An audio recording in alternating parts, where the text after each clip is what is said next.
Never. You know, I was elected to do a job.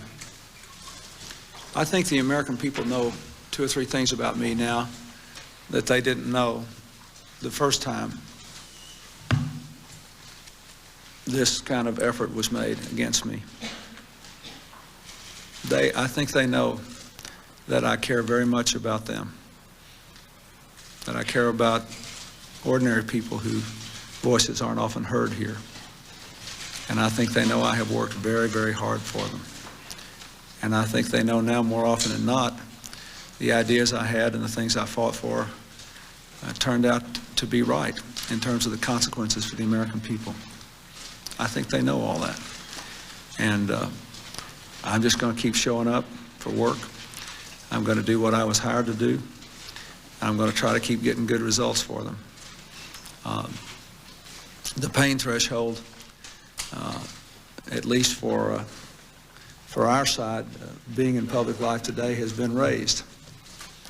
But to give into that would be to give into everything that I fought against and got me into this race in 1991 to try to run for president in the first place. I have tried to bring an end to this sort of thing in our public life. I've tried to bring the American people together. I've tried to depersonalize politics and take the venom out of it. And the harder I've tried to do it, the harder others have pulled in the other direction. That doesn't mean I'm wrong. And I would never walk away from the people of this country and the trust they placed in me. Robert. Robert Besson from the Financial Times. Prime Minister, this morning you said that the UK... Yes, I mean, as I was saying to people this morning, I mean, there are some very tough decisions that we have had to take in order to deal both with the structural budget deficit, with the inflation that was back in the system that we inherited when we came to power, and with an education and a welfare system that frankly is just nowhere near where it needs to be for the 21st century. And making those changes is going to be tough. Welfare reform isn't going to be easy. It'll be unpopular in certain quarters.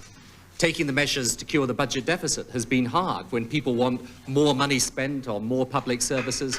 And we're saying, look, we can't go on with ever higher level debt levels and borrowing. We've got to act. So we've taken the action on interest rates and giving the Bank of England independence. We've cut the structural deficit. A balanced budget is something we'll be able to talk about on the other side of the water as well in a few years' time. We're putting through a massive program of reform on education and welfare, but it will be tough, and it will take us some time to get it through. But as I said this morning, you know, I am an unashamed long-termist.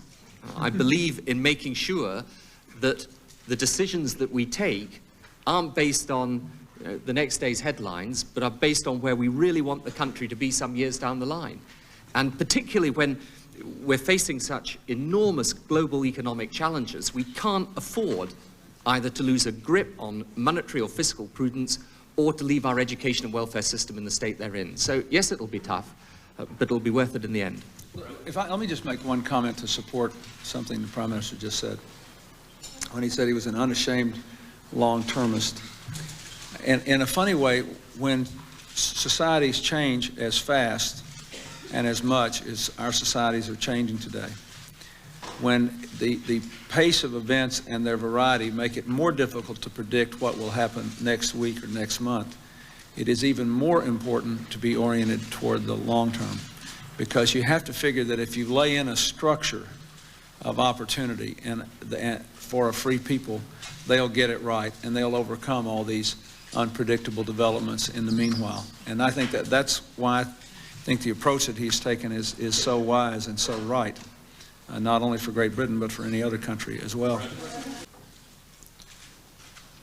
Now, you know, I've known her a long time, the First Lady, and she's very smart. And she's hardly ever wrong about anything. But I don't believe I should amplify on her observation in this case. Yeah, Adam. One of your common shared themes you keep on telling your vote. Nobody's saying that you don't have obligations of personal integrity. Of course that's right. But what we are trying to say to you is the responsibilities with which we were asked by our people to discharge, those responsibilities are in the issues where we can affect them as leaders of the country. You know, if you go to Britain today and you talk to the British people, and I do ask, it just could be that sometimes you guys in the media are not in exactly the same place as a lot of public opinion in terms of the priorities people have. But if you go out there and you talk to British people and you say, what do you want this new Labour government to do? They will talk to you about ensuring we don't have boom and bust, but that we have steadily rising living standards. They'll talk about job security. They'll talk about the state of their schools. You know, they'll talk about the National Health Service. They'll talk about the welfare system and the crime in their streets. They'll talk about security in old age. They will talk about these things and they will care about these things and they will expect us to deliver those responsibilities. And of course it's a great privilege for us to occupy the positions that we do. But in the end, the judgment that the people make of us is a judgment based on what we said that we would do and whether we fulfilled the promises that we made. And that's certainly what we intend to do. And I do think also that people understand and want political leadership that addresses these fundamental questions in a way that means something to them. And when I was at the Montgomery Blair High School yesterday with the President, and the President got up and addressed the young men and women and the teachers and staff and parents that were there, and started going through the education program that he was unveiling and had formed part of the State of Union address and everything. And some of those things in terms of class sizes and new technology in schools were very familiar to the British contingent here as things that we're trying to do in Britain.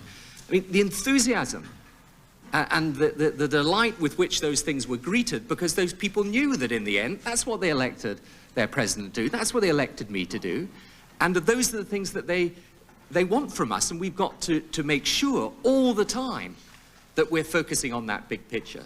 And, you know, whatever other issues come along and distract us, in the end, the judgment of history upon us would be pretty poor if those weren't the things that when we go to bed at night we're thinking about. Those weren't the things that we're worried about and concerned about throughout the entirety of our society. Because those are the things which really make a difference to their lives. Sir? Go ahead. Okay, Mr. President. Go ahead. Mr. President. That's good.